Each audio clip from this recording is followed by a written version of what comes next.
Répands-toi, sinon je viendrai à toi. Je les combattrai avec l'épée de ma bouche. Apocalypse 2, 12 et 16. L'épée de la bouche n'autre que la parole de Dieu.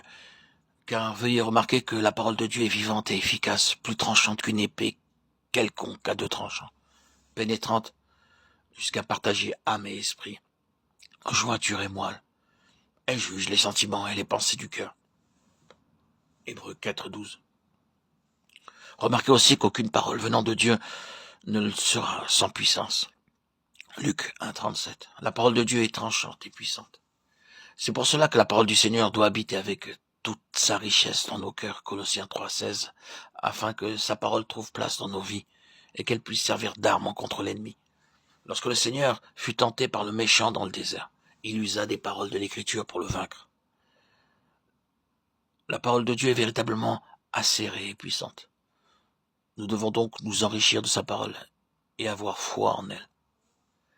Et son visage était comme le soleil lorsqu'il brille dans sa force, Apocalypse 1, 16. Christ est le soleil de justice, Malachie 4, 2. C'est sur la montagne de la transfiguration que le Seigneur Jésus a manifesté sa gloire pour la première fois. Ce jour-là, son visage resplendit comme le soleil, Matthieu 17, 2. Pierre a déclaré plus tard que cela parlait de la puissance et l'avènement de notre Seigneur Jésus-Christ, 2 Pierre 1, 16, 17. Le soleil est appelé le grand luminaire, et il préside au jour ou domine sur le jour, Genèse 1, 16. Cette citation du soleil lorsqu'il brille dans sa force nous parle du zénith lorsqu'il n'y a ni nuage ni brume. Cela se réfère à la gloire et à l'autorité du Seigneur pendant le millénium. L'apparition du Seigneur Jésus dans l'Écriture est représentée par l'étoile du matin et par le soleil. L'apparition de l'étoile du matin est pour les saints et celle du soleil pour le monde tout entier. L'étoile du matin paraît juste un peu avant l'aurore, et seuls ceux qui veillent peuvent la voir. C'est pour cela que les chrétiens doivent être très vigilants. Lorsque paraît le soleil, tout le monde peut le voir. L'étoile du matin apparaît d'abord et ensuite le soleil paraît. Avant que notre Seigneur n'apparaisse au monde, il se manifestera lui-même tout d'abord à ceux qui auront aimé son avènement. Quelle espérance bénie! Mais aimons-nous vraiment son avènement? Quand je le vis, je tombais à ses pieds comme mort. Jean est celui qui s'était penché sur la poitrine du Seigneur, Jean 13, 23, 25, 21, 20.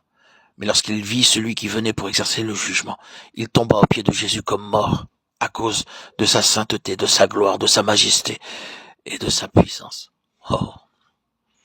Le jugement du Seigneur est tellement solennel. Qui peut soutenir une telle vision? S'il en fut ainsi pour l'apôtre Jean, qu'en sera-t-il pour ceux qui nous concernent? Ne méprisons pas la solennité de son jugement. Il n'y a pas de problème pour la personne qui n'a pas vu le Seigneur. Il semble que rien ne puisse lui arriver. Mais lorsqu'elle a vu le Seigneur, son cœur est frappé. Et elle tombe à ses pieds, comme morte. Lorsque Job plaidait sa cause face à ses trois amis, il leur résistait sur la base de sa propre justice. Plus tard, cependant, lorsqu'il vit le Seigneur Dieu, il eut une autre attitude. Mon oreille avait entendu parler de toi, mais maintenant mon œil t'a vu, c'est pourquoi je me condamne et je me répands sur la poussière et sur la cendre. Job 42, 5, 6. Lorsque le prophète Ésaïe vit le Seigneur assis sur un trône très élevé, Ésaïe 6, 1, il ne put que s'écrier, malheur à moi, je suis perdu, car je suis un homme dont les lèvres sont impures. J'habite au milieu d'un peuple dont les lèvres sont impures, et mes yeux ont vu le roi, l'Éternel des armées. Ésaïe 6, 5.